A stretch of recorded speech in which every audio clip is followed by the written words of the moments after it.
आइए आज हम एक ऐसे विषय पे चर्चा करने जा रहे हैं जिस विषय के बारे में हम ज़्यादा सुनना पसंद नहीं करना चाहते, ज़्यादा सुनना नहीं चाहते, या जिस विषय पर हम ज़्यादा चर्चा करना नहीं चाहते। और जो विषय आज का मेरा है वो ये है जिसके बारे में मैंने आपको फ्लैर में दर्शाया है और एक टॉपिक मैंने लिखा है, सावधान। मेरे प्रियो, तमाम हर एक कलीसियाओं में हर एक विश्वासी जन जब आराधना में वो जाता है, कलीसिया में जब वो जाता है, तो उसकी एक इच्छा होती है, उसकी एक अभिलाषा होती है कि जब वो प्रभु के भवन में जाए तो जो जो पासवान है, जो सेवक है, वो ज्यादातर प्रभु के वचन से जब उससे बात करे तो ज्यादा से ज्यादा वो आशीषों के बारे में बात करे। वो चाहता है कि जब वो प्रभु की कलीसिया में जाए तो प्रभु के भवन में जब वो पहुंचे तो जो उसकी आवश्यकताएं हैं, जो उसकी जरूरतें हैं, उस विषय पर कि वो कैसे पूरी होंगी, प्रभु के वचन, प्रभु की आशीष को वो पाना चाहता है। कितने लोग हैं जो सिर्फ अपने जीवन के बारे में बातचीत करना चाहते हैं और वो चाहते हैं कि जब वो कलीसिया में जा रहे हैं, जब वो आराधना करने जा रहे हैं, तो उनके विषय में भविष्यवाणियां की जाएं कि परमेश्वर उनके बारे में क्या बात करना चाहता है। आज सारी दुनिया में हर एक शख्स, जो विश्वासी लोग हैं, जो कलीसियाएं हैं, वो ज्यादातर इसी तरफ दौड़ रही हैं कि हम आशीषों की बात करें, हमें आशीषें मिल जाएं, हमें ब्लेसिंग्स आ जाएं, हमें प्रोफेसी, हमारे लिए प्रोफेसी हो जाए, हमारे लिए भविष्यवाणी कर दी जाए, हमको चंगाई मिल जाए, हमारे पर्स जो है वो भर जाएं, हमारे घर की जो आवश्यकताएं वो पूरी हो जाए, या हमारी जो डिजायर है वो पूरी हो जाए, या हमारी जो फाइनेंशियल स्टेटस है या स्थिति है वो दूर हो जाए, और हम पूर्ण रीति से प्रॉस्पेरिटी को और अपने जीवन में तमाम सारी धन संपत्ति को प्राप्त करने वाले हो सकें। और ज्यादा से ज्यादातर लोग इसी ओर दौड़े चले जा रहे हैं और ज्यादा से ज्यादा इसी तरीके से लोगों को सुनाया भी जा रहा है, दर्शाया भी जा रहा है।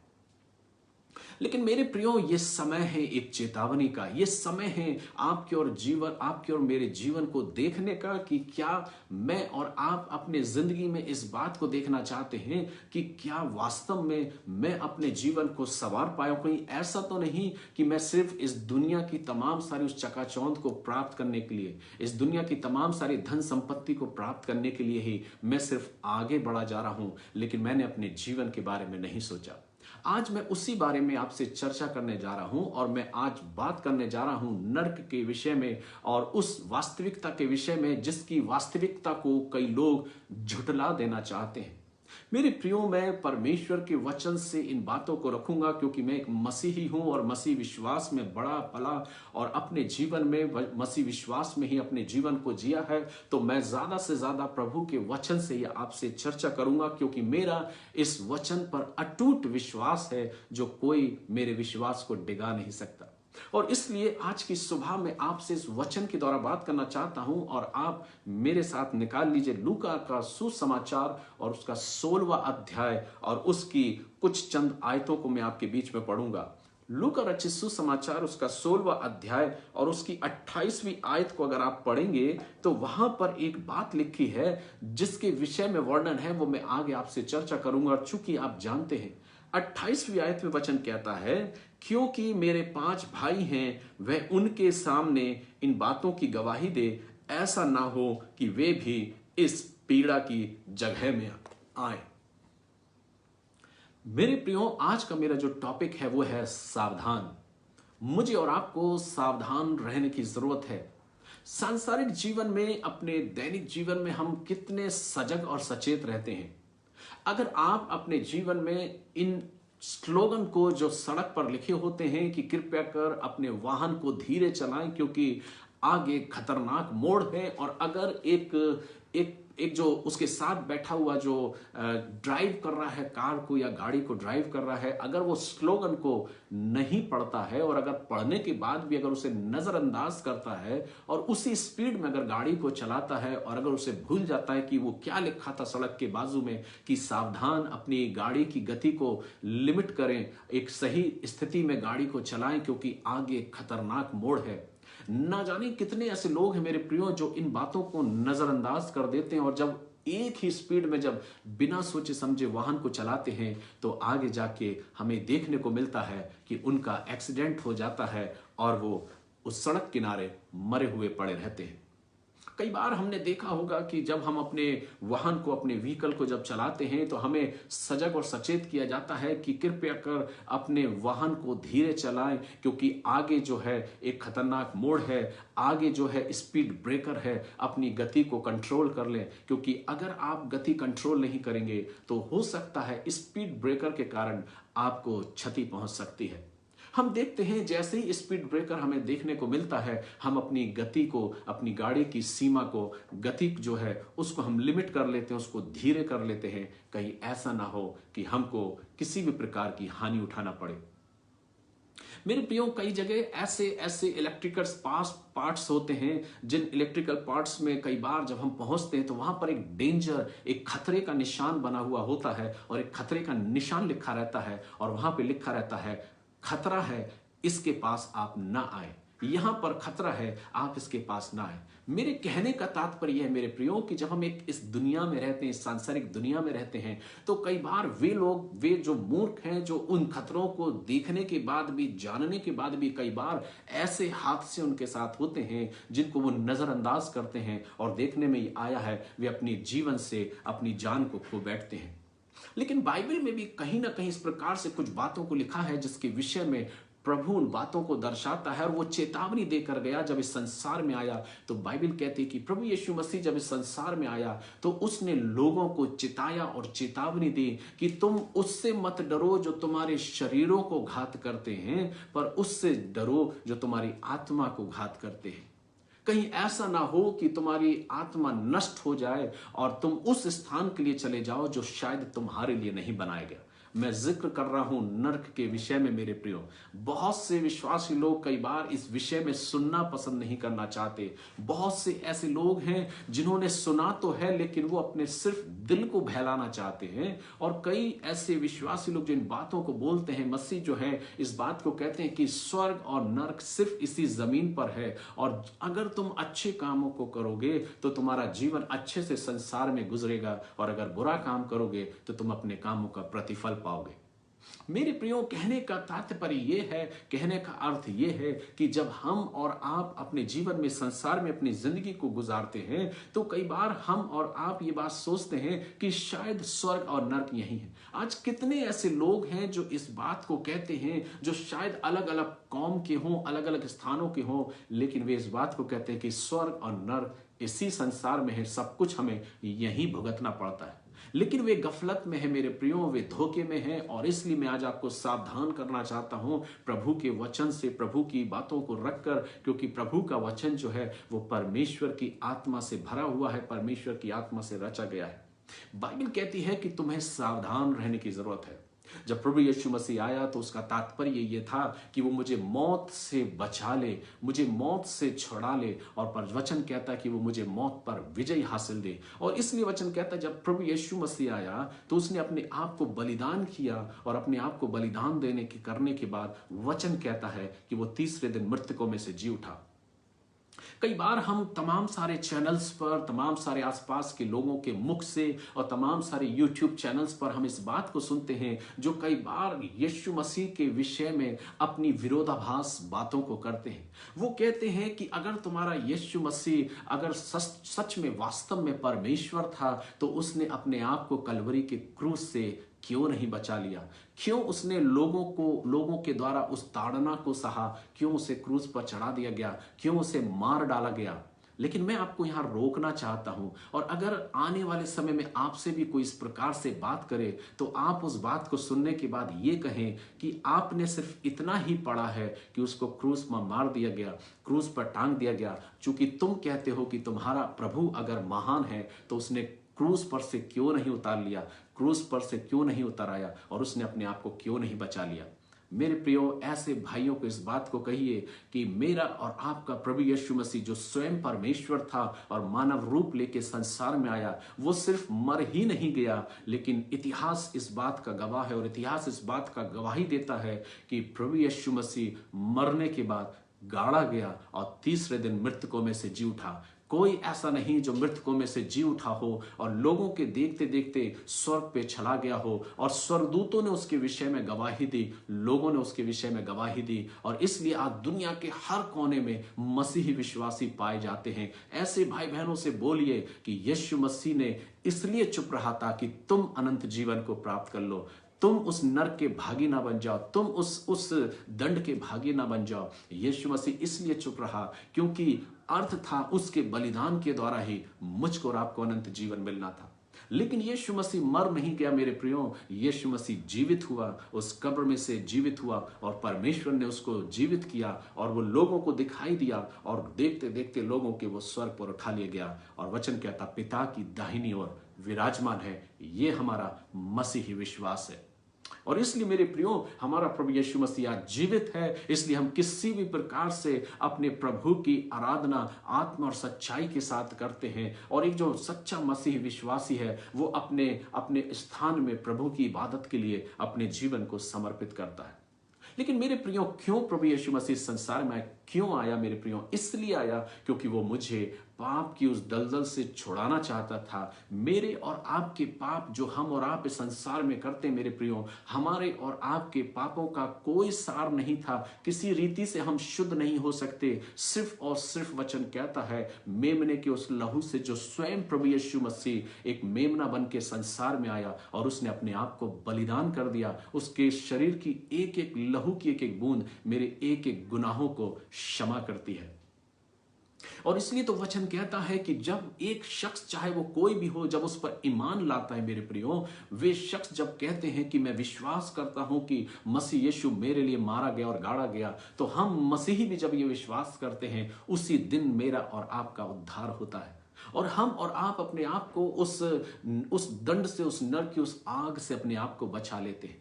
कई ऐसी फिल्म्स तैयार की गई हैं जिसमें नरक के विषय में बड़ा ही उपहास दर्शाया गया है, लेकिन मैं कहूंगा वे लोग मूर्ख हैं जो इस चीज को उपहास में लेते हैं। वचन कहता है ये जीवन की सच्चाई है, ये हकीकत है। जो कहते हैं संसार में हम आए हैं आनंद करने के लिए, क्या फर्क पड़ता है अगर हम थोड़ा सा कुछ गलत काम कर लेते हैं? क्या फर्क पड़ता है अगर हम कुछ गलत काम अपने जीवन में करते हैं? उसका कोई फर्क नहीं पड़ता क्या होता है। लेकिन मैं कहना चाहता हूं मेरे प्रियो कि जब हम किसी प्रकार से कोई गलत कार्य को हम अपने जीवन में करते हैं जो हमारे शरीर के अंतर्गत आता है या किसी चीज को सेवन करने के द्वारा मेरे प्रियो, तो बाइबल एक चीज को दर्शाती है और वचन कहता है कि you are the holy temple of the God.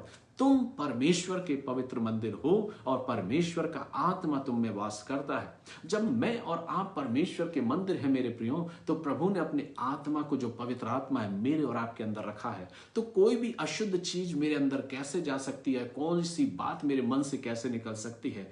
कहने का तात्पर्य मेरे प्रियो कि मुझे और आपको अपने आप को पवित्र और शुद्ध बना के रखना है ताकि हम उस दंड के भागी ना बने। आइए हम अपने वचन में चलते हैं, अपने सब्जेक्ट में चलते हैं और उसी सावधान के विषय में मैं आपको बताना चाहता हूं कि प्रभु चाहता है कि हम सावधान हो जाएं, हम सजग हो जाएं और अपने जीवन को इस संसार में ऐसे जिएं कि इस संसार से कूच करने के बाद हम और आप स्वर्ग में अपनी आंखों को खोलने पाए।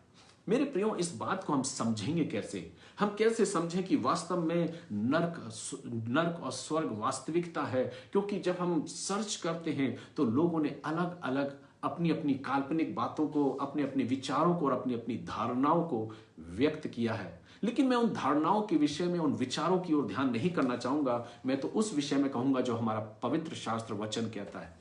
बाइबल एक बहुत सुंदर और सजीव और सटीक वर्णन हमको बताती है कि हम नरक के विषय में सचेत हो जाएं।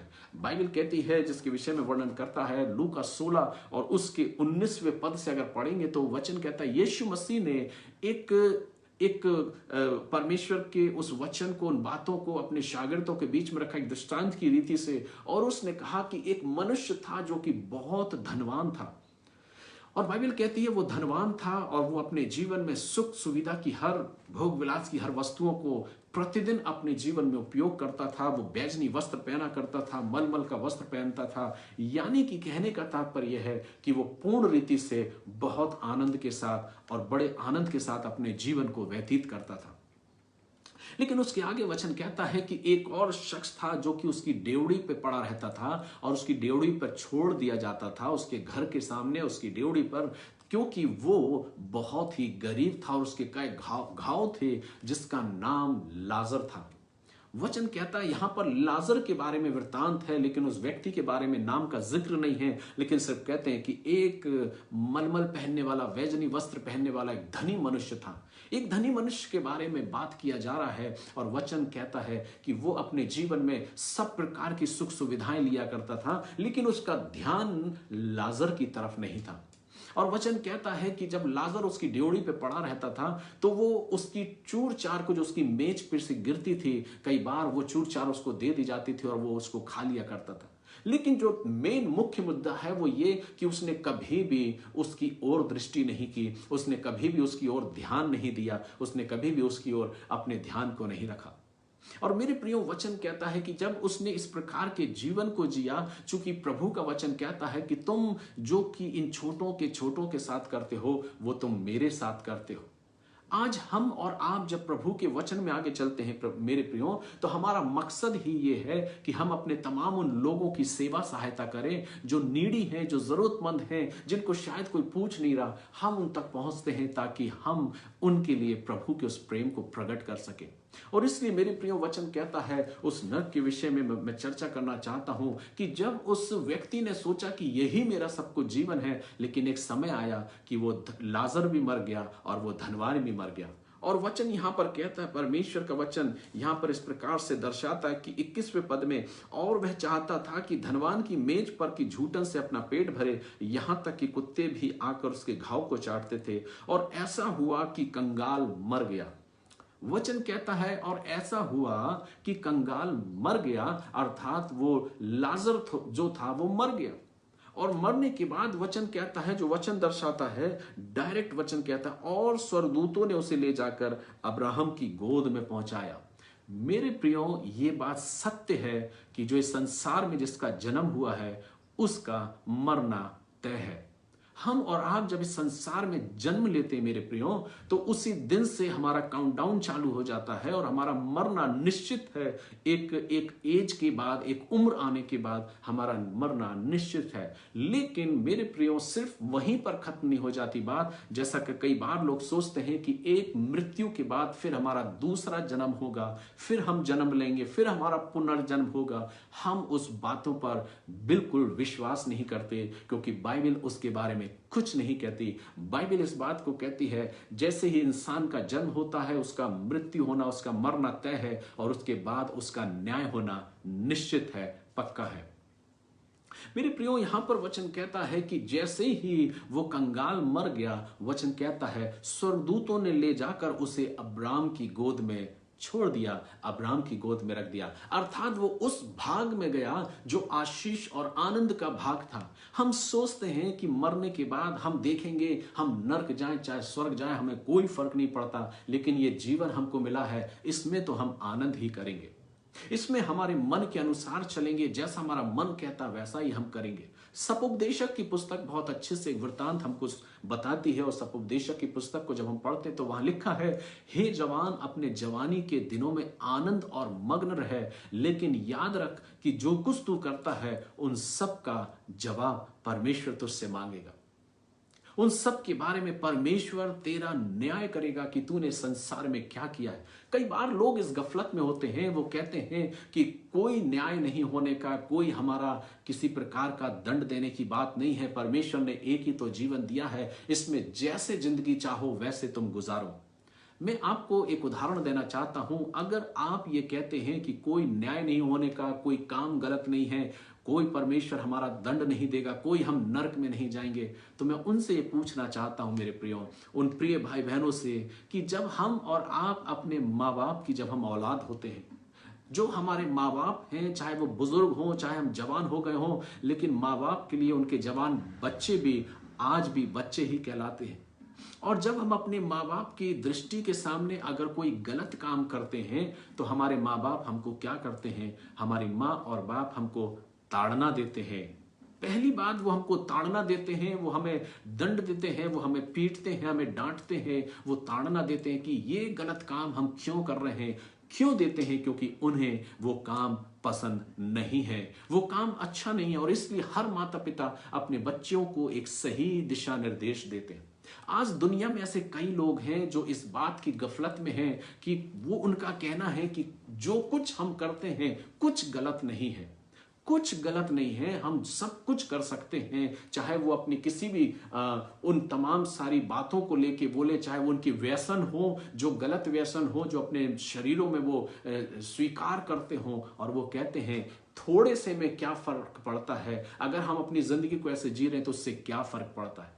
मेरे प्रियो, परमेश्वर का वचन इस बात को कहना चाहता है, और मैं दर्शाना चाहता हूं, अगर आप अपने जीवन को, अपने घर को साफ सुथरा नहीं रखेंगे तो क्या आपका घर साफ सुथरा दिखेगा? ये भी शरीर एक हमारे घर के समान है, और परमेश्वर चाहता है, जो हमारा पिता है, वो चाहता है कि इस घर को हम साफ और सुथरा रखें। और इसलिए मुझे इस घर को संभालने की जरूरत है, इस घर को बचाने की जरूरत है, क्योंकि परमेश्वर ने हम में और आप में उस आत्मा को रखा है। मेरे प्रियो, वचन कहता है कि जब वो कंगाल मर गया तो उसे अब्राहम की गोद में स्वर्गदूतों ने छोड़ दिया। लेकिन दूसरी तरफ वचन कहता है कि जब वो अब्राहम की गोद में पहुंचाया गया, और वचन कहता वह धनवान भी मरा, उसके बाद धनवान भी मरा, और वचन कहता वह गाड़ा गया। यहां वचन दर्शा रहा है कि लाजर जैसे ही मरा, उसको उठाकर तुरंत अब्राहम की गोद में पहुंचाया गया, और यहां पर वचन कहता है कि जैसे ही धनवान मरा तो उसको गाड़ा गया। और तब वचन कहता कि उसने क्या देखा, आगे वचन को पढ़ेंगे तो लिखा है, और अधलोक में उसने पीड़ा में पड़े हुए अपनी आंखें उठाई। अधलोक में पड़े हुए पीड़ा में उसने अपनी आंखें उठाई। मेरे प्रियो, एक आवाज है, एक संदेश है इस व्यक्ति के द्वारा जो नर्क से आपको संदेश दे रहा है। हम और आप कहते हैं कि नर्क नाम की कोई चीज नहीं होती, लेकिन यह हकीकत है, ये इंसान स्वयं जो उस नर्क में पड़ा हुआ है, जो नर्क की आग उसको अपनी पीड़ा को वो दे रही है, और उस पीड़ा को वो व्यक्ति उठा रहा है। ये कोई और दूसरा शख्स नहीं, ये काल्पनिक नहीं, लेकिन वास्तविकता है। और वचन कह रहा है कि लाजर तो अब्राहम की गोद में पहुंचा दिया गया, और उस आनंद के भाग को उसने प्राप्त कर लिया, लेकिन वो धनवान भी मरा, और धनवान गाड़ा गया। और जैसे ही वो गाड़ा गया, वचन कहता है उसने अपनी आंखों को अधलोक में पड़े हुए देखा। और वचन कहता है जैसे ही उसने देखा, और अधलोक में उसने पीड़ा में पड़े हुए अपनी आंखें उठाई। मेरे प्रियो, जिस समय हमारी मृत्यु होती है, हमारा पार्थिव शरीर यहीं छूट जाता है, जो मिट्टी का बना है वो मिट्टी में ही एक दिन मिल जाएगा। वचन कहता है तू मिट्टी है और एक दिन मिट्टी में मिल जाएगा। इस शरीर के लिए जो मिट्टी है, जो मिट्टी में एक दिन मिल जाएगा, मेरे प्रियो, हम और आप इसको हर प्रकार की संतुष्टि प्रदान करना देना चाहते हैं। हम देखना चाहते हैं कि इस शरीर को हम कितना खूबसूरत बना के रखें, कितना अच्छा हम अपने शरीर को बना के रखें, कितने अच्छे से हम अपने आप को लोगों के सामने प्रेजेंट करें। और इसी शरीर के प्रति, एक दूसरे के प्रति हमारी मतभेद और धारणाएं रहती हैं, बुराई रहती हैं, कटाक्ष रहते हैं। लेकिन मैं इससे चेतावनी देना चाहता हूं मेरे प्रियो, ये तो हमारा शरीर है, एक दिन मिट्टी में मिल जाएगा, लेकिन इसके अंदर जो आत्मा है, उस आत्मा को हमें संभाल कर रखना है। और इसलिए वचन कहता है कि वो धनवान भी मरा और उसे गाड़ा गया, और उसने अपनी निगाहों को उठाकर क्या देखा कि वो उस पीड़ा में, अधलोक में पड़ा हुआ है, उस पीड़ा के उस भाग में पड़ा है। तो मेरे प्रियो, बाइबल जब इस बात का जिक्र कर रही है, यानी कि हकीकत है कि नर्क परमेश्वर ने उसको बनाया है, और अगर हम अपने जीवन को सही से नहीं जीते हैं तो एक ना एक दिन हम उस नर्क के भागी होंगे। वचन कहता है कि नर्क के भागी वे लोग हैं जो व्यभिचारी लोग हैं, जो जादू टोना करने वाले लोग हैं, जो गलत तरीके से अपने जीवन का यापन करते हैं, जिन्होंने अपने शरीरों को पवित्र बना के नहीं रखा। क्योंकि बाइबल कहती है पवित्र बनो क्योंकि तुम्हारा परमेश्वर भी पवित्र है। वो परमेश्वर पाप को कदापि नहीं देख सकता। ये थोड़ा सा जीवन आपको और हमको मिला है, लेकिन इस थोड़े से जीवन को हम किस तरीके से जी रहे हैं, किस तरीके से हम बर्बाद किए जा रहे हैं। आज हम और आप अपने सोचते हैं कि शायद जिंदगी ही सब कुछ है, लेकिन मेरे प्रियो, इस जिंदगी के बाद भी एक जीवन है जो इस नर्क से ये व्यक्ति अपने उस संदेश को आप तक पहुंचा रहा है। ये संदेश दे रहा है कि जैसे ही उसने अपनी आंखों को खोला और क्या देखा कि वो यहां तो मर गया था, लेकिन अधलोक में, उस नर्क में पड़े हुए, उस आग में, उस पीड़ा में उसने अपनी आंखों को खोला और क्या देखा कि वो तड़प रहा है और उस तड़प में वो पड़ा है। और वचन कहता है कि सिर्फ और सिर्फ हम इस संसार में कूच करने के बाद हम डायरेक्ट कहां पहुंचते हैं? अपने स्थान में जो हमने तैयार किया है। और वचन कहता है उसने नरक में पड़े हुए पीड़ा में अपने आप को देखा।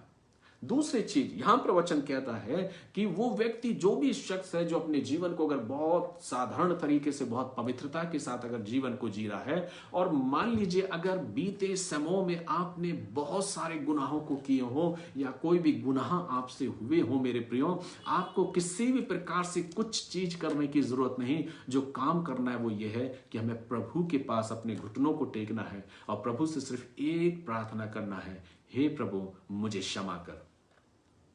मैं स्वीकार करता हूं अपने गुनाहों को, मैं स्वीकार करता हूं अपने पापों को। देख, मैंने तेरी दृष्टि में और स्वर्ग की दृष्टि में गुनाह किया है पिता। स्वर्ग में कौन बैठा है? परमेश्वर पिता, जो हमारा पिता है, परमेश्वर है, वो स्वर्ग में बैठा। वचन कहता है कि हमें सिर्फ इतनी ही बात करना है, प्रभु मुझे क्षमा कर, क्योंकि मैंने गुनाह किया है और हर गुनाहों को मैंने किया है जानबूझकर। हमने अपने जीवन में गुनाहों को किए हैं। कई बार लोग जब प्रार्थना करते हैं तो दुआओं में इस बात को कहते हैं, हे पिता हमें क्षमा कर, क्योंकि हमने जाने अनजाने में जो गुनाह किए हैं। मेरे प्रियो, मैं इस बात को कहता हूं, हम जाने अनजाने में नहीं, पर हम जानबूझकर गुनाह करते हैं। हमको सब कुछ मालूम है कि तुम ईर्ष्या मत करना, तुम बैर मत रखना, तुम किसी के प्रति गलत धारणा मत रखना, तुम किसी के प्रति कुछ गलत विचार मत रखना, तुम अपनी आंखों से किसी को गलत तरीके से मत देखना, तुम व्यभिचार ना करना, तुम झूठ ना बोलना, तुम चोरी ना करना। ये सारी बातें परमेश्वर ने हमको दी हैं अपने वचन में। तुम अपनी आपसी भाइयों से मिले रहना, तुम आपस में प्रेम करना, अपने पड़ोसी से अपने समान प्रेम करना, और जिसके लिए कुछ कर सको उसके लिए तुम करने के लिए अपने हाथ को ना रोकना। लेकिन मेरे प्रियो, कई बार हम और आप अगर अपने जीवन को इस गुनाह में बिताते हैं और अगर हमें ऐसा एहसास होता है कि अब हमारा अंतिम समय है, और अगर उस क्षण में भी अगर हम पिता से एक प्रार्थना करते हैं, हे स्वर्गिक पिता, अगर आप मुझे क्षमा कर दें तो मेरा जीवन सफल हो जाएगा। और जब हम उस क्षमा को मांगते, मेरे प्रियो, वचन कहता है प्रभु हमें क्षमा करने में तत्पर तैयार है, वो हमारे गुनाहों को मिटाने के लिए तत्पर तैयार है। वचन कहता है तुम्हारे पाप चाहे कैसे भी रंग के क्यों ना हो, वो तुम्हें हिम के समान श्वेत कर देगा। वचन कहता है, अगर हम इसके पिछले अध्यायों में जाएंगे तो वचन वहां पर लिखा है कि 15वें अध्याय में बहुत अच्छा सुंदर उदाहरण परमेश्वर का वचन यह कहता है कि उसने आनंद की बात कही है, मन फिराने वाले लोगों के विषय में कही है। 15वें अध्याय के 7वें पद में लिखा है कि मैं तुमसे कहता हूं कि इसी रीति से एक मन फिराने वाले पापी के विषय में स्वर्ग में इतना ही आनंद होगा।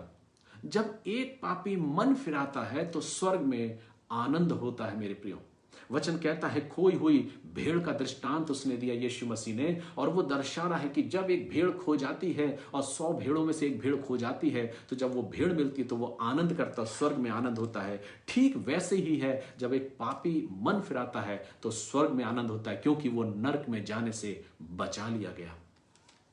फिर आगे हम आते हैं, एक और दृष्टांत लिखा, खोए हुए सिक्के का वर्णन है। और जब वचन कहता, जब वो सिक्का मिल जाता है तो वचन कहता 10वें पद में, मैं तुमसे कहता हूं इसी रीति से एक मन फिराने वाले पापी के विषय में परमेश्वर के स्वर्गदूत के सामने आनंद होता है। परमेश्वर जो है वो अपने स्वर्गदूतों के सामने, और स्वर्गदूत जो है वो परमेश्वर के सामने आनंद करते हैं जब एक पापी बचा लिया जाता है। फिर अगर हम 17वें पद में आएंगे तो फिर लिखा है, जब वह अपने आपे में आया तब कहने लगा, मैंने पाप किया है, मैंने गुनाह किया है, मैं अपने पिता के पास जाऊंगा और उससे क्षमा मांगूंगा और कहूंगा, हे पिता, मैंने तेरे विरोध में और स्वर्ग के विरोध में मैंने पाप किया, मुझे एक मजदूर की नाई रख ले। लेकिन उसका पिता आनंद करता, उसे गले से लगाता और प्यार करता है। ये वो उड़ाऊ पुत्र की कहानी है जिसके विषय में वर्णन करता है, और उसे दौड़ कर गले लगा लेता है। ये सारी चीजें क्यों दर्शा रही मेरे प्रियो, ये सारी बातें क्या दर्शा रही? उसके बाद कहता है एक चतुर भंडारी के विषय में, फिर धनी मनुष्य के बारे में वर्णन यहां आता है। ये सारी बातें करने के बाद प्रभु यीशु मसीह ने धनी मनुष्य के बारे में और लाजर के बारे में वृत्तांत किया। उसके बारे में वर्णन किया और दर्शाया कि जब हम और आप अपने आपे में आते हैं और जब हम गुनाहों से पश्चाताप कर लेते हैं मेरे प्रियो, अपने पापों को के लिए पिता से माफी मांगते हैं, तो हमारा पिता हर समय तक पर तैयार है। वचन कहता है वो अपनी बाहों को खोले खड़ा है। कलवरी के क्रूस पर यीशु मसीह को जब वचन कहता है चढ़ाया गया तो उसके दोनों हाथ फैले हुए थे, उसके हाथों को फैला दिया और वचन कहता उस ऊंचाई पे से, उस क्रूस पर से यीशु मसीह ने अपने लोगों को संदेश दिया। कितने हैं जिन्होंने यीशु मसीह के उस प्रेम को पहचान लिया और यीशु मसीह के उस प्रेम को पहचान कर उसके पीछे चलने लगे, उस अपने जीवन को उन्होंने बचा लिया। और कितने हैं जो आज भी नकार देना चाहते हैं, आज भी उसको धिक्कारते हैं, आज भी उसके विरोध में बातें करते हैं। तो मैं ऐसे लोगों को कहता हूं कि आपने अपना भाग चुन लिया। और इसलिए मैं कहता हूं कि परमेश्वर ने कहा जब तक सारे जगत में मेरे नाम का प्रचार प्रसार नहीं हो जाएगा तब तक मेरा आना नहीं होगा। कहने का मतलब यह है मेरे प्रियो कि हम और आप अपने जीवन दाता उद्धारकर्ता के द्वारा आज इस संसार में है और हमें तो निश्चितता है कि हम अपने जीवन में अपने परमेश्वर के पास पहुंचेंगे, उस स्वर्ग के स्थान में पहुंचेंगे, क्योंकि हम मसीह यीशु में विश्वास करते हैं। और सिर्फ विश्वास करना ही पर्याप्त नहीं है मेरे प्रियो, हमें अपने जीवन को बचा के रखना है तमाम सारे उन गलत व्यसनों से जिसके द्वारा हमारा शरीर नष्ट होता है और हम अपने शरीर को घात करते हैं। हम अपने आप को, अपने शरीर को किसी भी प्रकार से अपवित्र नहीं होने देंगे, ना अपने विचारों के द्वारा, ना अपने किसी कार्यों के द्वारा हम अपने शरीरों को नष्ट होने देंगे। ऐसा नहीं मेरे प्रियो। कई बार लोग सोचते हैं कि अगर हम अच्छे काम कर लेंगे तो हमारे जो बुरे काम है वो मिटा दिए जाएंगे। ऐसी भी अवधारणा लोगों की है। हम अगर कोई गलत काम करते हैं और अगर 5 कोई गलत काम किए हैं और 10 अच्छे काम अगर हम कर देंगे तो हमारे जो गुनाह है वो मिटा दिए जाएंगे। लेकिन गफलत में है ऐसे लोग मेरे प्रियो। परमेश्वर का वचन कहता है हमारा और आपका जो उद्धार है वो सिर्फ और सिर्फ यीशु मसीह के अनुग्रह के द्वारा हमको और आपको मिला है। हमारे अच्छे कर्मों के आधार पर, अच्छे कामों के आधार पर मेरा और आपका उद्धार नहीं हुआ है मेरे प्रियो। हम ये सोचें कि हम अगर कोई बहुत अच्छे काम कर रहे हैं, आज हर समाज में हर कोई कहीं ना कहीं कुछ ना कुछ अच्छे कामों को कर रहा है, लेकिन वे अच्छे काम उस स्वर्ग का भागी हमको और आपको नहीं बनाएगा मेरे प्रियो। हमारा उद्धार अच्छे कामों के द्वारा नहीं है, हमारा उद्धार अच्छे कामों के द्वारा नहीं, पर मसीह यीशु के अनुग्रह में होके, परमेश्वर के उस अनुग्रह में होके, यीशु मसीह के लहू में होके मेरा और आपका उद्धार हुआ है मेरे प्रियो। और इसलिए हम अटूट विश्वास करते हैं। और इसलिए मेरे प्रियो, हम और आप जब अपने जीवन को मसीह यीशु में जीते हैं तो हम अपने स्थान को तैयार किए कि हम इस संसार के बाद, इस जिंदगी के बाद प्रभु के साथ राज करेंगे। इसलिए आवश्यक है हम अपने जीवन को जिएं, अपने जीवन को ऐसा जिएं कि हम उस स्थान में ना पहुंचाए जाएं जहां पर वो धनवान मनुष्य पहुंचाएगा। धनवान होना गलत नहीं है मेरे प्रियो, धनवान होना गलत नहीं है, लेकिन एक धनवान होने के साथ साथ व्यक्ति अगर उसे गलत तरीके से अपने जीवन में जी रहा है, गलत तरीके से यापन कर रहा है और उसने अगर अपने जीवन में अपने उद्धारकर्ता को नहीं पहचाना है तो निश्चित है मरना तय है और उस स्थान में पहुंचना तय है। किसी को फोर्स नहीं है, किसी को दबाव नहीं है, किसी को प्रेशर नहीं है कि आप अपने जीवन में इस विश्वास करो एज यू लाइक, जैसा तुम्हें अच्छा लगता है लगे। लेकिन बाइबल इस वचन को दर्शाती है अगर तुम अपने जीवन में गलत करोगे तो तुम्हें गलत ही परिणाम मिलेगा। अगर तुम सोचते कुछ नहीं होने का, हम चले जाएंगे, ठीक है नरक में डालना हमको डाल दो, हम पड़े रहेंगे वहां पे, नहीं मेरे प्रियो, हम बहुत धोखे में हैं। वचन कहता है नरक में आप पड़े नहीं रहोगे, नरक में आपका जीवन समाप्त नहीं हो जाएगा, लेकिन आप अनंत समय तक के लिए पीड़ा में पड़े रहोगे। आपके सेंस काम करेंगे, आपकी सोच काम करेगी, आपकी जीभ काम करेगी, सब कुछ काम करेगा। जब वचन को मैं पढ़ रहा था तो मैंने इस बात को देखा, उसने क्या कहा, वह धनवान भी गाड़ा गया और अधलोक में उसने अपने आप को पड़े देखा और अपनी आंखें उठाई और दूर से उसने अब्राहम की गोद में लाजर को देखा। अब सचेत हो जाइए मेरे प्रियो, वचन कहता है कि लाजर जिसको उसकी ड्योढ़ी पे छोड़ा जाता था, वो धनवान कभी लाजर को देखना पसंद नहीं करता था, लेकिन आज अधलोक में उस नरक में पड़े हुए उसने अपनी आंखों को उठाकर किसको देखा? लाजर को देखा। और वचन कहता है जब उसने उस पीड़ा में पड़े हुए अपनी आंखों को उठाया तो क्या देखा कि लाजर अब्राहम की गोद में है, उस आनंद के भाग में है। और वचन कहता है कि जब उसने उसको देखा तो उसको पहचान गया, उसको पहचान गया। और उसने कहा, उसने जब उस लाजर को देखा तो क्या कहा, तब उसने पुकार कर कहा, हे पिता अब्राहम। यहां जो शब्द है, जो धनवान व्यक्ति इस पुकार रहा है, धनवान व्यक्ति कह रहा है, वो जोर से पुकार कर कह रहा है, हे पिता अब्राहम। ये जो है, जो शख्स था, जो धनवान था, ये अब्राहम का वंशज था, अब्राहम की कौम का था, अब्राहम का वंशज था, और इसलिए वो उसको हे पिता करके पुकार रहा है। वो जानता था कि नियम और कानून क्या होते हैं, व्यवस्था क्या होती है, मूसा ने कौन सी व्यवस्था दी है, अपने आप को पवित्र रखो, गरीबों की, अनाथों की सुधि लो, तुम्हारी ड्योढ़ी पर अगर कोई आए तो तुम्हारी दरवाजे से कोई भूखा ना जाने पाए, कोई अनाथ तुम्हारे घर पर आए तो उन अनाथों की तुम सुधि लो। ये व्यक्ति यहूदी था और जानता था सब कुछ कि मेरा जीवन कैसा होना चाहिए, क्योंकि उसके पास पूरा वॉल्यूम था, मूसा का दिया हुआ व्यवस्था की पूरी पुस्तक थी, पंचग्रंथ उसके पास था। लेकिन उसके बावजूद भी उसने विश्वास नहीं किया, उसने उस लाजर की सुधि नहीं ली। और वचन कहता वो अपने ही ऐशो आराम में, अपनी ही जिंदगी को भोग विलास में वो जीता रहा, तमाम प्रकार के व्यसन उसने किए और उसने उसकी ओर ध्यान नहीं दिया। और तब वचन कहता उसने आंख उठाकर देखा, और क्या देखा कि लाजर अब्राम की गोद में। तब उसने पुकार कर कहा, हे पिता अब्राम, मुझ पर दया करके लाजर को भेज दे। अभी तक जब तक जिंदा था जमीन पर, देखिए मृत्यु के बाद सीन कैसे चेंज हुआ यहां पर। अभी तक तो सीन पार्ट 1, कई बार अभी सीरीज का जमाना है, बहुत से लोग सीरीज देखते हैं। अभी जब मैं अपने बेटे के एग्जाम्स के लिए, एग्जाम दिलाने के लिए गया तो वहां पर कुछ पेरेंट्स खड़े थे, और वहां पर उनके पेरेंट्स ने बोला कि हमारा बेटा बोला है कि 1.5 घंटा आप क्या करोगे, आप एक काम करो, सीरीज को देख लो, कोई चैनल है जिस पर सीरीज आती है, आप उस सीरीज को देख लो। और तब वो कहने लगे, हम तो सीरीज देख रहे हैं अपनी कार में बैठ के। मेरे प्रियो, वचन इस बात को यहां सिखा रहा है, जैसा कि हम और आप इस बात को देखते हैं, सीन चेंज हो गया।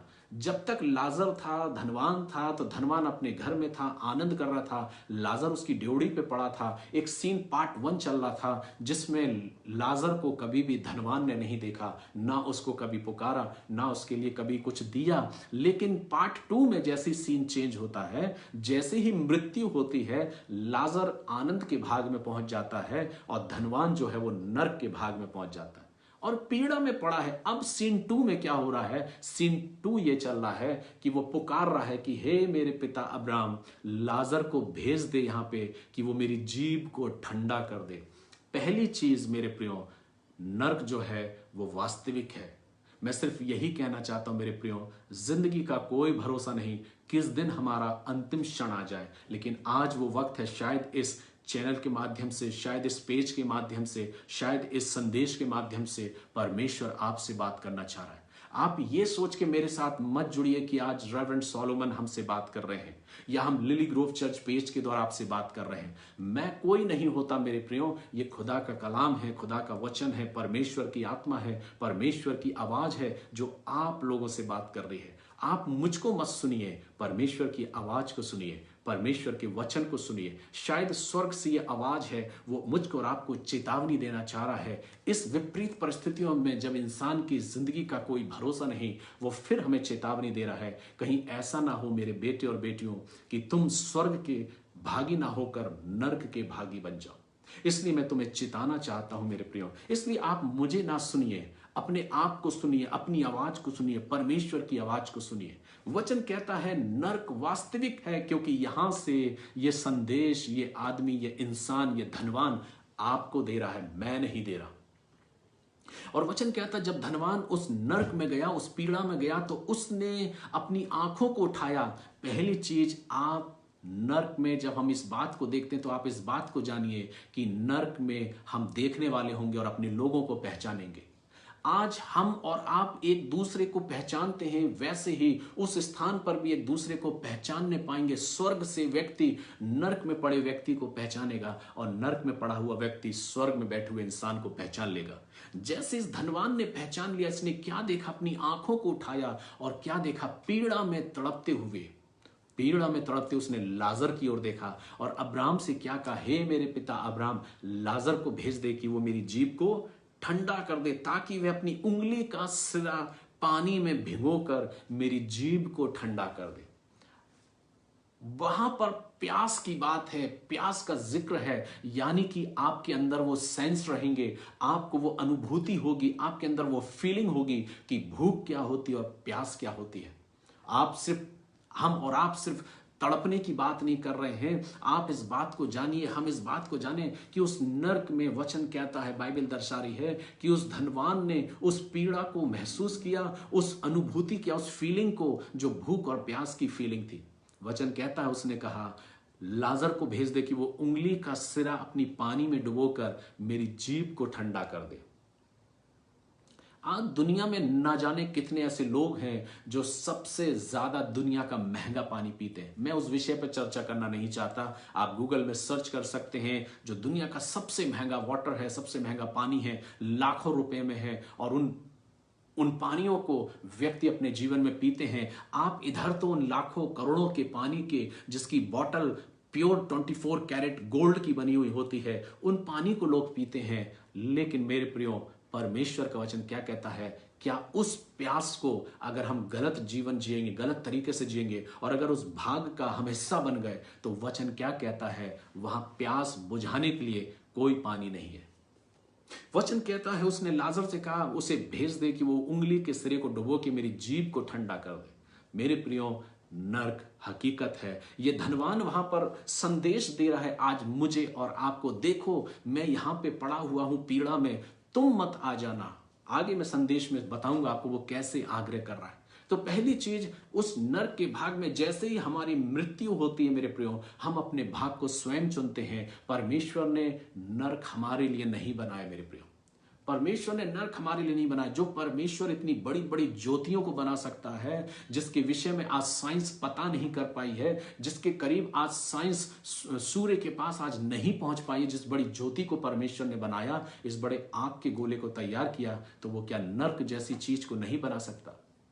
क्योंकि परमेश्वर पवित्र है और अपने पवित्रता को वो किसी भी रीति से धूमिल नहीं होने देगा ऐसे लोगों से जो अपने जीवन में अपने आप को पवित्र रखना नहीं चाहते। इसलिए मेरे प्रियो, वचन कहता है कि उसने पुकारा, उसने अपने आप को देखा कि वो जैसे ही मरा और गाड़ा गया, तुरंत सीन चेंज होता है और अपने आप को नर्क में पड़ा हुआ देखता है। मेरे प्रियो, अपने जीवन को हम जांचें, पहचाने, पिता से क्षमा मांगे, क्योंकि पिता क्षमा करने में आज भी हमारे लिए विश्वास योग है। वो क्षमा करने के लिए तैयार है। वो ये नहीं पूछेगा तुमने क्या गुनाह किया, क्या नहीं किया, लेकिन वो कहेगा मैं तुम्हें क्षमा करता हूं। कई बार इंसान सोचते हैं कि अगर हम ये थोड़ा थोड़ा काम कर रहे हैं तो इससे बुराई ही किया है। कई बार हम सोचते हैं कि अगर हमने ड्रिंक कर ली, स्मोकिंग कर लिया, या हमने और कोई गलत जीवन को अपना जी लिया, या अपने जीवन को व्यभिचार में व्यतीत कर लिया, तो हमने क्या गलत किया मेरे प्रियो? वे लोगों से मैं इस बात को कहना चाहता हूं, अगर कुछ गलत नहीं है तो ऐसे स्थानों में जाके इन चीजों को करो जहां पर पवित्रता वास करती है। क्या तुम वही काम अपने घर के अंदर कर सकते हो? क्या वही काम तुम पवित्र स्थानों में कर सकते हो? नहीं कर सकते। तो जब तुम उन गलत कामों को पवित्र स्थानों में नहीं कर सकते, तो तुम अपने शरीर में क्यों कर सकते हो? क्योंकि तुम्हारा शरीर भी पवित्र है जो परमेश्वर ने बनाया है। क्योंकि उसने तुमको टेम्पल कहा है, तुमको मंदिर कहा है कि मेरा आत्मा तुम में वास करता है, और वो नहीं चाहता कि ये मंदिर किसी भी रीति से नष्ट हो, इसलिए वो मुझे बचाना चाहता है। तो पहली बात मेरे प्रियो, मृत्यु के तुरंत बाद हम अपनी दृष्टि में देख लेंगे कि हम कहां पहुंचे हैं। इसलिए अभी समय है, अवसर अभी है, सावधान हो जाइए। अपने आप को सावधान रखने की जरूरत है। कलीसियाई दौर में जब हम अपनी सेवाओं को करते हैं, अपनी जिंदगी को जब बिताते हैं, दूर हट जाइए उन तमाम सारी बुराइयों से, दूर हट जाइए उन तमाम सारी चीजों से, क्योंकि कोई आपको स्वर्ग और नर्क लेके नहीं जाएगा, हम स्वयं अपने आप को लेकर जाते हैं। लेकिन जब हम अपने भाग को चुनेंगे तो वहां पर देखेंगे कौन कहां पहुंचा है, कौन कहां पर है। इसलिए क्यों ना हम अपने आप को सुधार लें, क्यों ना हम अपने आप को तैयार कर लें, क्योंकि वचन कहता है, यह संदेश व्यक्ति दे रहा है जिसने ये कहा मैंने अपने आप को पीड़ा में पड़े हुए देखा, और उसने आंख उठाकर देखा लाजर को। वचन कहता है उसने आंख उठाकर देखा लाजर को। दूसरी बात, हम पहचानेंगे वहां लोगों को, अपने प्रियों को, अपने लोगों को, अपने कलीसिया के लोगों को, अपने समाज के लोगों को, जिनसे हमारे संबंध और रिलेशन है, हम सबको पहचानेंगे। लेकिन काश ये समय अभी है कि हम अपने आप को उस पीड़ा वाले भाग का हिस्सा ना बनाए, पर उस भाग का हिस्सा बनाए जहां पर लाजर गया। इसलिए सचेत और सजग हो जाएं, अपनी जिंदगी में वो अच्छे कामों को करें, अच्छी जिंदगी को जिए, पवित्रता के साथ रहें, ताकि हम गलत तरीके से कभी भी गलत जगह ना पहुंचने पाए। वचन आगे कहता है कि उसने आंख उठाकर देखा और कहा लाजर को भेज दे, लेकिन अब्राहम ने कहा कि कोई भी यहां से वहां और वहां से यहां नहीं जा सकता, क्योंकि वचन कहता उस धनवान ने कहा क्योंकि मैं इस ज्वाला में तड़प रहा हूं। अंडरलाइन कर लीजिए मेरे प्रियो, वचन कहता है इस ज्वाला में मैं तड़प रहा हूं। घर में कई जगह मैंने देखा है लोगों के घरों में बाइबल की वर्सेस टंगी रहती हैं, परमेश्वर के आशीषित वचन टंगे रहते हैं और उन ब्लेसिंग वाले शब्दों को हम टांग के रखते हैं। मैं कहना चाहता हूं इन आयतों को टांग के रखिए कि मैं उस पीड़ा में तड़प रहा हूं। ध्यान रखिए कि वो बार बार धनवान आपको चिताए आपके घर की उस टंगी हुई आयत में। इस आयत को हम छुपा देते हैं। क्यों छुपा देते हैं? क्योंकि हम इसको पसंद करना नहीं चाहते।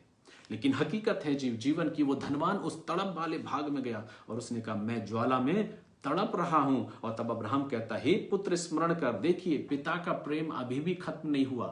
पिता अपने प्रेम को प्रकट कर रहा है और वो कह रहा है हे मेरे पुत्र स्मरण कर, तू अपने जीवन में अच्छी वस्तुएं ले चुका है और वैसी लाजर बुरी वस्तुएं ले चुका, परंतु अब वह यहां शांति पा रहा है, तू तड़प रहा है। इन सब बातों को छोड़ वचन कहता है, वो कहता है मेरे और तेरे बीच में गड्ढा ठहराया गया है ताकि यहां से कोई वहां ना जा पाए, वहां से कोई यहां ना आ पाए। मेरे प्रियो, आज एक चेतावनी भरा संदेश है। मैं आपको शुगर कोटेड मैसेज कदापि नहीं दूंगा। मैं कभी भी ऐसा संदेश नहीं सुनाऊंगा जो शुगर से, शक्कर से लपेटा हुआ संदेश हो कि परमेश्वर आज की सुबह ब्लेस करने जा रहा है आपको, आपके बटुओं को आशीषित करने जा रहा है या आपकी बैंक बैलेंस को बढ़ाने जा रहा है। नो मेरे प्रियो, मेरा संदेश कदापि नहीं है। अगर आप हमारे संदेशों को सुनते हैं और अगर आपको लगता है कि वास्तविक आपके लिए विशेष संदेश है, तो मैं कदापि इस प्रकार के संदेशों को नहीं, पर मैं एक चेतावनी भरा संदेश हूं कि हमारा जो जीवन है वो बहुत ही अनमोल जीवन है मेरे प्रियो। अगर आप प्रभु के वचन में चलेंगे, प्रभु की आशीषों में चलेंगे मेरे प्रियो, परमेश्वर का वचन कहता है मुझे और आपको कहने की जरूरत नहीं, परमेश्वर मेरी और आपकी जरूरतों को यूं ही पूरा कर देगा। आज भीड़ भागी जा रही है एक ऐसे जगहों के लिए, एक ऐसे स्थानों के लिए जहां पर लोग खड़े होकर ये सोचते हैं कि अब उनके विषय में प्रोफेसी कर दी जाए, उनके विषय में भविष्यवाणी कर दी जाए। लेकिन इस भविष्यवाणी का क्या मेरे प्रियो, जहां पर परमेश्वर का वचन कहता है, जिसने दर्शा दिया, भविष्यवाणी कर दी, अगर तुम गलत जीवन जियोगे, अगर गलत तरीके से अपनी जिंदगी को बिताओगे तो तुम्हारा भाग उस तड़प का भाग हो जाएगा। इसलिए मैं शुगर कोटेड संदेश नहीं मेरे प्रियो। हो सकता है बहुत ही कड़वा ये संदेश लगे, बहुत ही पचाने में तकलीफदायक लगे, लेकिन मैं ये जानता हूं कि अगर आज का संदेश हमने अपने जीवन में उतार लिया तो शायद हम आने वाले समय में एक आशीष के भाग को पाने पाएंगे।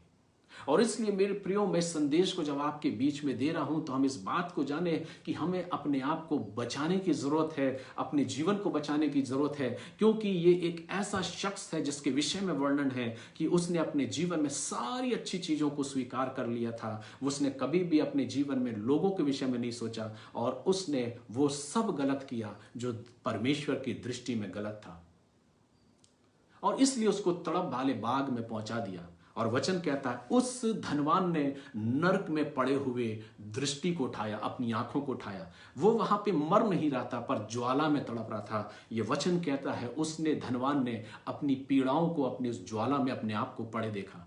तो ये बात सच्ची है मेरे प्रियो। जिंदगी के बाद जैसे ही हमें दफनाया जाता है या जलाया जाए या दफनाया जाए, कैसे डिस्पोज हो रहे हम, ये मायने नहीं रखता है कि कहाँ डिस्पोज हो रही हमारी बॉडी, लेकिन जैसे ही हमारी आंखें यहाँ बंद होती हैं, हमारी आंखें खुलती हैं उस दो भाग में, शायद अच्छे वाले भाग या बुरे वाले भाग। धनवान तो बुरे वाले भाग में पहुंच गया क्योंकि उसने लोगों की सुधि नहीं ली, उसने अपने जीवन को व्यभिचार में, उसने अपने जीवन को दाख मधु में, मतवालेपन में, पियक्कड़पन में अपने जीवन को व्यतीत किया और अपने जीवन को उसने नष्ट कर लिया और वो पीड़ा में पड़ा है। बाइबल इस चीज का जिक्र कर रही, उसने अपने आप को पीड़ा में पड़े हुए देखा और अब विनती कर रहा है किससे? लाजर से। कह रहा है हे पिता, लाजर को मेरे पास भेज दे। लेकिन वो कहता है लाजर तेरे पास नहीं आ सकता, तूने अपना भाग खुद चुना है।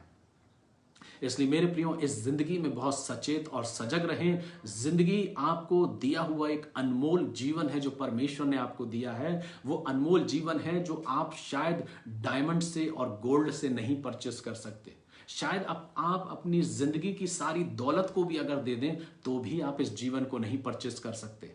लेकिन ईश्वर ये चाहता, जो ईश्वर पवित्र है वो कैसे चाहेगा कि आप अपने जीवन में आप पवित्रता को स्वीकार करो। हम और आप कहते हैं कहाँ गलत है कि ये चीज करना गलत है। मैं कुछ बातों को कहना चाहूंगा। मैं उन लोगों से चर्चा कर रहा हूं, उन लोगों से बात कर रहा हूं जो ये कहते हैं कि किसी चीज को करने में कोई गलत नहीं। अगर आप स्मोकिंग कर रहे हैं मेरे प्रियो, मैं तो कहता हूं आप करते हैं तो करते रहो, लेकिन मुझे आपको बताने की आवश्यकता है। अगर आप स्मोकिंग कर रहे हैं, आप स्मोकिंग के पैकेट के पीछे देखिए, वहां चेतावनी लिखी रहती है, बड़े बड़े बोर्ड पे चेतावनी लिखी रहती है, धूम्रपान करना आपके स्वास्थ्य के लिए हानिकारक है। जब चेतावनी लिखी है तो उस चीज को लेने की जरूरत क्या, क्योंकि लोग अपने उसको स्टेटस समझते हैं, स्टैंडर्ड समझते हैं। दूसरी तरफ अगर आप किसी वाइन शॉप पर खड़े हैं तो वहां पर भी बड़े बड़े पोस्टरों पे लिखा रहता है कि दाख मत पीना, अगर आप शराब पी रहे हैं तो यह शराब पीना आपके स्वास्थ्य के लिए हानिकारक है। जब ये चीज लिखी है तो फिर हम उस चीज को क्यों स्वीकार करते हैं? क्या कहीं बिस्किट के पैकेट पर यह लिखा होता है कि बिस्किट खाना आपके लिए स्वास्थ्य के लिए हानिकारक है? क्या दूध की दुकान पर, दूध की दुकान पे चेतावनी लिखी होती है कि दूध पीना आपके स्वास्थ्य के लिए हानिकारक है? क्या कहीं कहीं आप जब आप किसी जूस की दुकान पर जा रहे हैं, मैंगो शेक है या मिल्क शेक है, जो भी आप पी रहे हैं, क्या वहां कभी यह लिखा रहता है कि जूस पीना आपके स्वास्थ्य के लिए हानिकारक है? नहीं लिखा रहता मेरे प्रियो। तो फिर क्यों हम उन चीजों के पीछे भागते और बोलते हैं थोड़ा सा लेने में क्या जाता है, थोड़ा सा ले लेने में क्या फर्क पड़ता है? कई बार हम सोचते हैं कि हम अपने जीवन को बहुत अच्छे से जिए, बहुत अच्छे से चलाएं, लेकिन कई बार वचन कहता है हमें अपने शरीर को भी संभाल कर रखना है। क्यों? क्योंकि परमेश्वर पवित्र है और आपका शरीर जो मिट्टी का बना है, परमेश्वर नहीं चाहेगा कि आप किसी भी रीति से गलत काम करें। फॉर एग्जाम्पल, जैसे मेरा और आपका पिता है जिसने मुझे और आपको जन्म दिया, इस संसार में लेके आया, वो पिता कदापि नहीं चाहेगा कि उसकी औलाद कोई गलत काम करे। तो जब एक पिता होने के नाते आप अपने बच्चे के प्रति इतने सजग और सचेत हैं कि आपका बच्चा कोई गलत काम नहीं करे, अगर धोखे से उसने स्मोकिंग कर लिया तो 4 चांटे आप उसको मारते हैं, आप डांटते हैं, तो वो परमेश्वर क्यों नहीं हमसे इतना प्रेम करेगा? वो परमेश्वर चाहता है कि हम पवित्र बने, अपने जीवन को पवित्रता से व्यतीत करें। क्यों? क्योंकि कहीं ना कहीं हम अपने जीवन में उस भाग को ना चुन लें। यहां धनवान कहता है कि उसने पड़े हुए, पीड़ा में पड़े हुए अपने आप को देखा और अपनी निगाहों को उठाया, और उसने किसको देखा? उसने लाजर को देखा। नर्क में पड़े हुए हम लोगों को पहचानेंगे। हमारी सेंस शक्ति, हमारी स्मरण शक्ति धूमिल नहीं होगी। हम सोचना हमारा बंद नहीं होगा। अगर हमारी सोच अगर आज यहां पर है तो हम वहां पर भी देखेंगे और हम देखेंगे कि कौन कहां पर है। क्योंकि धनवान ने पहचान लिया लाजर को कि वो अब्राहम की गोद में है, और अब्राहम ने भी, लाजर ने पहचान लिया कि धनवान जो है वो उस पीड़ा वाले भाग में है। इसलिए हमारी सोच और समझ काम करेगी, सेंस काम करेंगे, और हमारी जो टेस्ट है वो भी काम करेगा। उसको प्यास लग रही है और वो बोल रहा है मुझे पानी दे दे कि लाजर मुझे पिला दे। कुछ नहीं हुआ। अब्राहम कहता है मेरे और तेरे बीच में गढ़ा है कि कोई वहां ना जा सके, कोई यहां ना आ सके। इसलिए मेरे प्रियो सचेत रहिए। अंतिम बात कह के मैं समाप्त करूंगा। अंत में उसने क्या कहा? अंत में कहता है अब ये संदेश दे रहा है मेरे प्रियो, अब ये संदेश जो मेरे और आपके लिए है। ये ना सुने कि रेवरेंड सोलोमन आपको संदेश दे रहा है, लेकिन अब ये धनवान आपको संदेश दे रहा है जो नर्क में पड़ा है, पीड़ा में पड़ा है। बिल्कुल एक रियल एग्जाम्पल जो वचन है वो हमको दे रहा है। और वचन कहता है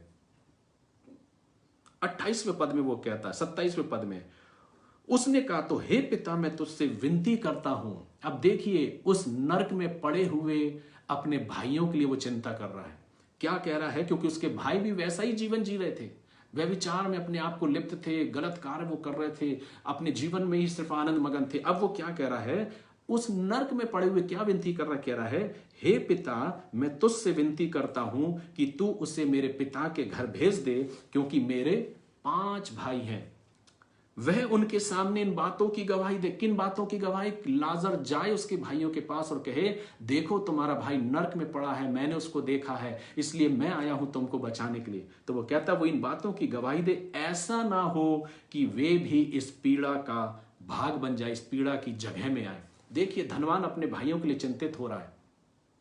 अब वो कह रहा है मेरे भाइयों के पास लाजर को भेज दो कि वो चला जाए और वहां पर उनको सिखाए, बताए कि वे भी इस भाग का हिस्सा ना बन जाए। मेरे प्रियो, अब वो चिंता कर रहा है अपने भाइयों के लिए। ये संदेश मेरे और आपके लिए भी है, जो ये कहते हैं कि गलत काम करने में कोई फर्क नहीं पड़ता, कोई अर्थ नहीं रखता। अर्थ तब पड़ेगा जब हमारी आंखें बंद होंगी, जब मृत्यु की शैया पे हम पड़े होंगे, जब मृत्यु हमको आएगी। जो ही आंखें बंद होंगी, हमारी आंखें उस जगह खुलेंगी जिस भाग को आज हमने चुना है। अगर सही जीवन है तो आप अब्राहम की गोद में पहुंचेंगे, और अगर गलत जीवन हम जीते हैं तो स्वाभाविक है उस पीड़ा के नर्क के भाग में हम पहुंचेंगे।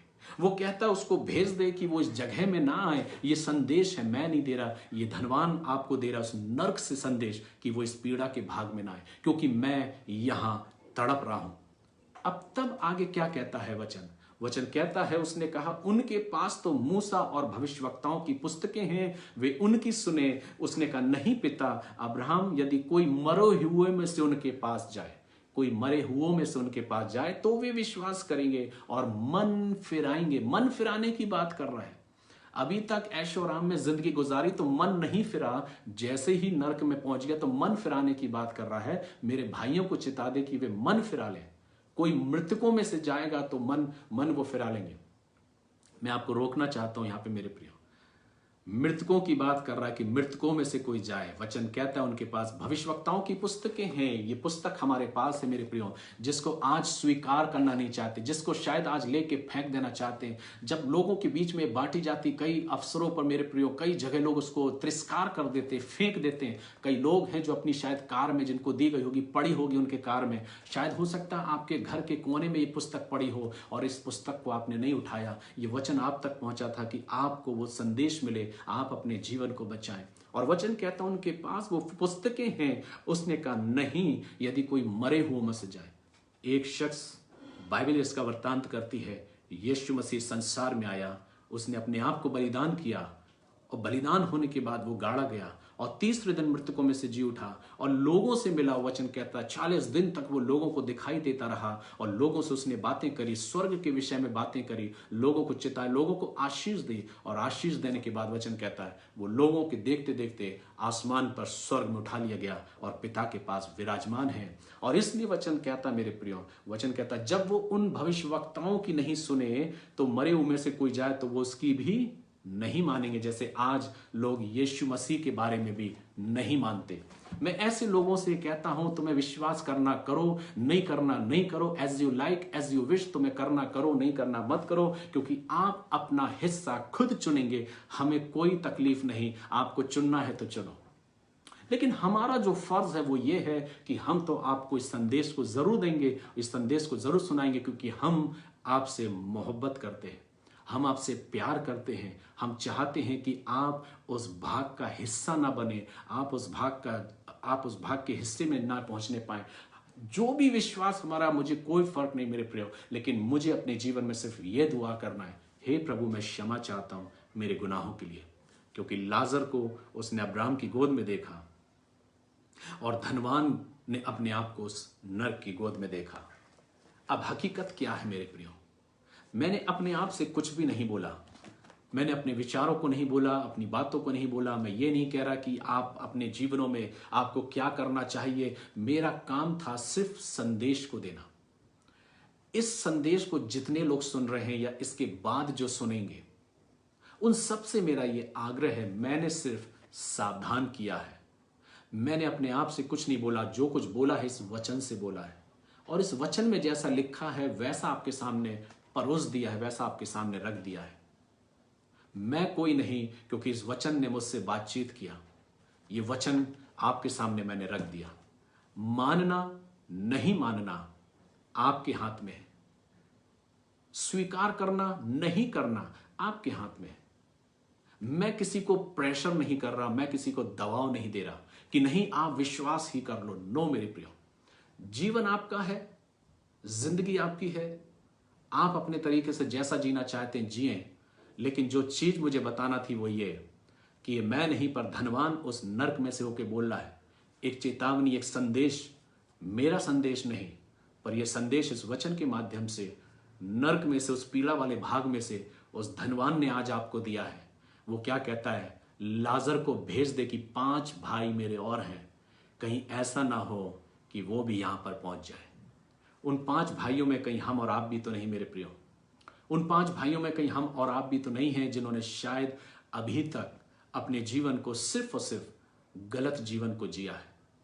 मैं फिर कहना चाहूंगा, गफलत में मत पड़िएगा, धोखे में मत रहिएगा, क्योंकि वचन कहता है धोखा ना खाओ, परमेश्वर ठट्टों में नहीं उड़ाया जाता।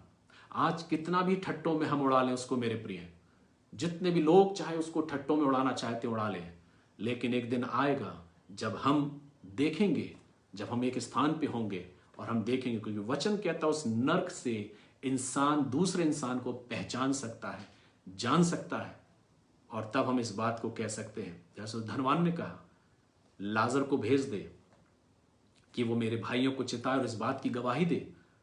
लेकिन अब्राहम कहता है नहीं, ऐसा नहीं हो सकता। उनके पास व्यवस्था की पुस्तकें हैं, ये पूरी सीरीज हमारे पास है मेरे प्रियो, ये पूरा वॉल्यूम हमारे पास है। क्या इसको हम स्वीकार करते हैं या फेंक देते हैं? आप अपना चुनाव खुद निर्धारित करते हैं। किसी को प्रेशर नहीं, किसी को दबाव नहीं, किसी को किसी भी प्रकार का प्रेशर नहीं कि नहीं आपको इस वचन के द्वारा ही सुनना पड़ेगा। मेरा काम था संदेश देना, लोगों को चेतावनी देना, लोगों को बताना, क्योंकि परमेश्वर का वचन ने मुझको ऐसा बताया और उस बात को मैंने आपके सम्मुख रख दिया। जीवन आपका है, जीवन आपकी जिंदगी आपकी है, जैसा जीना है हर इंसान जी रहा है, जीते रहिए। लेकिन धन्य है भी लोग जो इस समय इस चेतावनी को स्वीकार कर लेते हैं, अपने जीवन को सुधार लेते हैं, क्योंकि यही जीवन नहीं है मेरे प्रियो। इस जीवन के बाद एक और जीवन है जो परमेश्वर के साथ होगा। इसलिए तो यीशु मसीह आया था संसार में और वो कहता है चोर केवल चोरी करने और घात करने आता है, मैं इसलिए आया कि तुम जीवन पाओ और बहुत आयत का जीवन पाओ। क्या हम उस बहुत आयत के जीवन को पाना चाहते हैं मेरे प्रियो?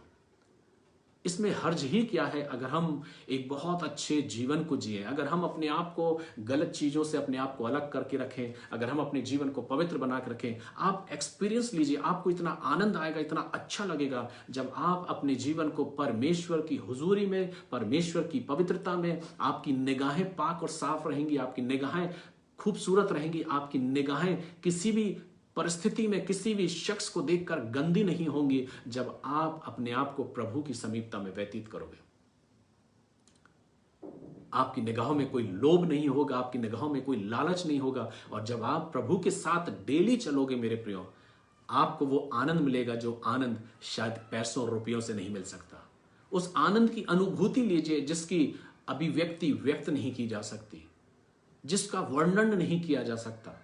जब हम प्रभु की समीपता और संगति में होकर चलते हैं ना मेरे प्रियो, तो वो आनंद ही अगापे होता है। उसका कोई शब्द नहीं, उसकी कोई सीमा नहीं होती, लेकिन वो अगापे प्रेम जो हमारे अंदर है, जो शांति है, जो आनंद है, वो हमको मिलता है। तो इसमें हर्ज ही क्या है? अगर हम एक अच्छा जीवन जिए तो लोगों के लिए भी अच्छा है, हमारे लिए भी अच्छा है। लेकिन अगर हम एक स्टैंडर्ड लाइफ जीना चाहते हैं, स्टैंडर्ड तरीके से गलत चीजों के साथ जिंदगी व्यतीत करना चाहते हैं, तो हम और आप अपना हिस्सा स्वयं चुन रहे हैं। इसलिए मैं कहना चाहता हूं, मैं किसी को भी प्रेशराइज नहीं कर रहा मेरे प्रियो, मैंने सिर्फ इस संदेश को दिया है, और जिसने ये संदेश मुझको दिया है, जब इस वचन को मैंने पढ़ा तो उस धनवान की आवाज मेरे कानों तक गई, और उसने इस पीड़ा में, आज भी वो उस पीड़ा में पड़ा हुआ है, जो इस बात को बोल रहा है मेरे और भी भाई हैं, तुम जाके उनको कह दो कि वे इस भाग का हिस्सा ना बने, क्योंकि मैं यहां पीड़ा में तड़प रहा हूं। As you wish as you like. आपको क्या पसंद है? अगर आप अब्राहम की गोद में जाना चाहते हैं, अपने जीवन को हमें अच्छे से जीना है, और अगर हम पीड़ा के भाग में जाना चाहते हैं तो एज यू लाइक। आपको जैसा अच्छा लगता है हम अपने जीवन में वैसा जिंदगी को जिए, किसी को कोई प्रेशर नहीं, लेकिन संदेश आप तक पहुंचाया जाता है। प्रभु आप सबों को बहुत की आशीष प्रदान करे। मेरी दुआएं हैं, प्रार्थनाएं हैं हर एक उन विश्वासी जनों के लिए जिन्होंने अपनी जिंदगी में एक ऐसे जीवन को जिया है जो प्रभु की समीपता और उसकी निकटता में। अगर आप इस वचन से आशीषित हुए तो जरूर आप हमें बताएं कि आज का वचन आपसे बात किया है, आज का वचन आपको आशीषित किया है। प्रभु इन वचनों के द्वारा आप सभी को आशीष दे।